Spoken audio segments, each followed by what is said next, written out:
Good afternoon. My name is Joseph Dole. I am one of the co-founders and currently the policy director of Parole, Illinois. Every year, people die in IDOC custody, the vast majority due in part to oversentencing.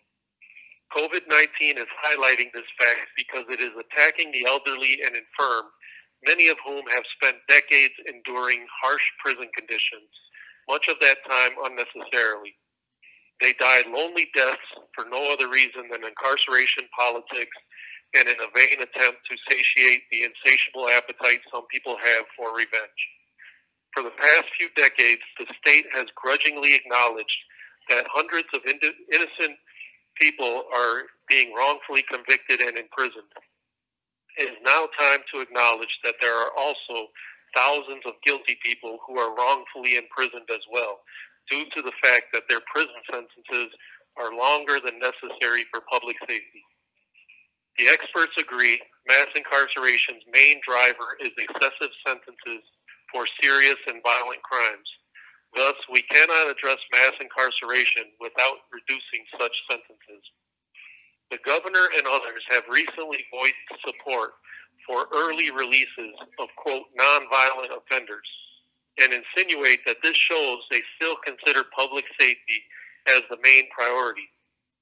Not only is this insufficient to address mass incarceration, but if public safety is the main priority, then they should have no problem releasing, quote, violent offenders. That's because people convicted of violent offenses are actually safer to release than those in prison for nonviolent offenses. In other words, they have lower recidivism rates and even a lower likelihood of committing violence if released. The thousands of people currently serving excessively long sentences are doing so due to racism, fear-mongering, dehumanization, political exploitation, and the false promise that harsher sentences are needed to deter crime. Politicians of both parties have used tough-on-crime rhetoric to get elected for decades, telling the public over and over again that even longer and harsher sentences are the only way to deter people from committing crimes. In Illinois, this facilitated the abolishment of parole, the passage of accountability and felony murder laws, truth in sentencing, the Habitual Criminal Act, gun add-ons, life without parole and de facto life sentences, and increased sentencing ranges for nearly every crime imaginable. It seems logical. Threaten someone with a severe enough consequence, and you would think they would refrain from committing a crime. Unfortunately, this type of punitive deterrence is a myth, as has been shown by nearly every reputable study of deterrence conducted. For punitive deterrence to work, there are several prerequisites necessary. The person has to know the consequence, believe he or she will be caught and face that consequence, and have the ability to rationally weigh the costs and benefits of committing a crime versus not committing it. Punitive deterrence doesn't work because not only do people not know what sentencing laws stipulate, but people don't believe they will be caught, let alone charged and convicted. Moreover, people who commit crimes are almost never rational actors. Not only are 40% of people who commit crimes juveniles or young adults with immature prefrontal lobes, but most are either under the influence of drugs or alcohol, are mentally ill, or act in the heat of the moment while in anger without thinking clearly. Craig Finley, the chairman of the Illinois Prisoner Review Board, who has interviewed over 25,000 incarcerated Illinoisans, told a subject matter only hearing on parole that he likewise concluded that long sentences are not a deterrent to crime. Nonetheless, every day men and women are receiving excessively long and inhumane prison sentences under the guise that they will deter people from committing crimes. What is never mentioned when arguing for more severe sentences to deter crime is the inhumanity of the practice itself. You are inflicting more punishment than someone deserves or that is penologically justifiable. Each person who has their prison sentence increased and their life as well as the lives of his or her family increasingly destroyed to allegedly deter others is irrationally being held accountable for whether others will or won't commit a crime. For the state to increase the pain and suffering of one individual to coerce the behavior of another is morally repugnant. We currently have thousands of people sentenced to die in prison in a vain attempt to coerce others to follow the law. Let me show you how incarceration politics has affected 3 of my friends' lives. All 3 were sentenced to death by incarceration. My fellow NEIU graduate, Daryl Fair, was coerced at gunpoint into a false confession by one of John Burge's underlings. He was then wrongfully convicted and sentenced to spend 100% of a 50-year sentence in prison thanks to the Truth in Sentencing law. His liberty was violently stolen by a corrupt legal system, and his release has been continuously denied due to incarceration politics. First, via over-sentencing where he can't be paroled, then when the Torture Inquiry Relief Commission refused to examine non-Burge claims, then when the Turk opened up to include non-Burge claims but was insufficiently funded, then when the prosecutor for months neglected to divulge the fact that Detective McDermott refused to testify under oath that he didn't assault and threaten Daryl, and now for several more months as the court is shut down due to the COVID-19 crisis.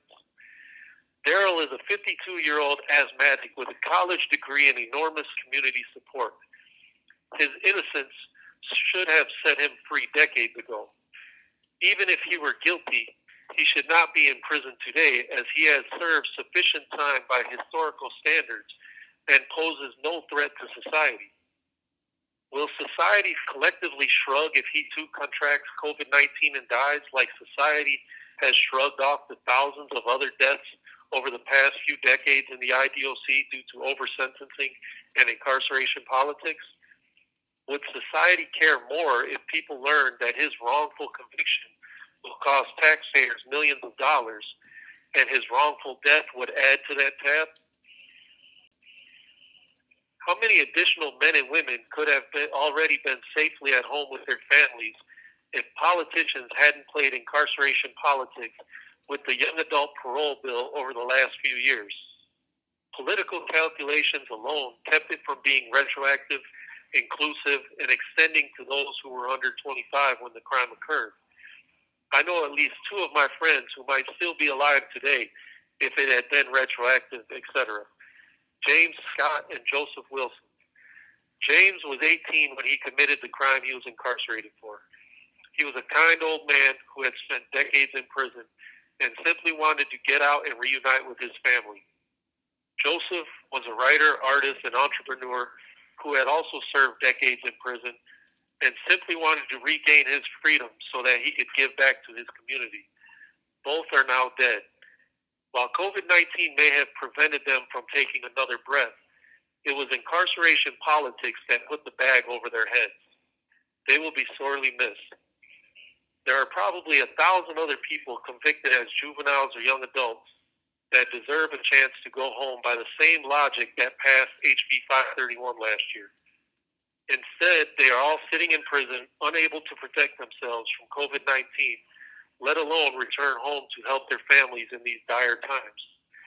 If Illinois had not abolished parole, etc., all 3 of my friends would likely have returned home to their families a decade or more ago. They would have undoubtedly become upstanding and contributing members of their communities. I can say that because I know their character, not just the false labels society placed on them. Instead of being home, however, the state has spent millions of dollars to continue to incarcerate them, 2 of them unto death. These are just a few examples of the thousands of people who deserve a chance to return home, but who are being forced to grow old and die in prison unnecessarily. While COVID-19 has made it undeniable that there are thousands of people incarcerated in Illinois who pose no threat to society and don't deserve a death sentence, many of the same political calculations of old prevent acknowledging thousands of others. It is high time to stop playing politics with people's lives. We are tired of watching our friends die in here for no other reason than to benefit the political careers of yesterday's politicians. Many have noted that the COVID-19 situation in prisons is a moral test that our society is failing abysmally. However, it is simply shining a spotlight on an even more abysmal moral failure, that of mass incarceration and incarceration politics in general. I often wonder if mass incarceration truly is the civil rights issue of our era, then how will our grandchildren view not only the architects and champions of mass incarceration, but also those in power today who fail to act swiftly and rectify it, and simply either choose to do nothing or choose to delay doing something while people continue to die, all while politicians continue making political calculations. I thank you all for your time today, and especially thank those senators and representatives who are present and understand the dire immediacy of the situation.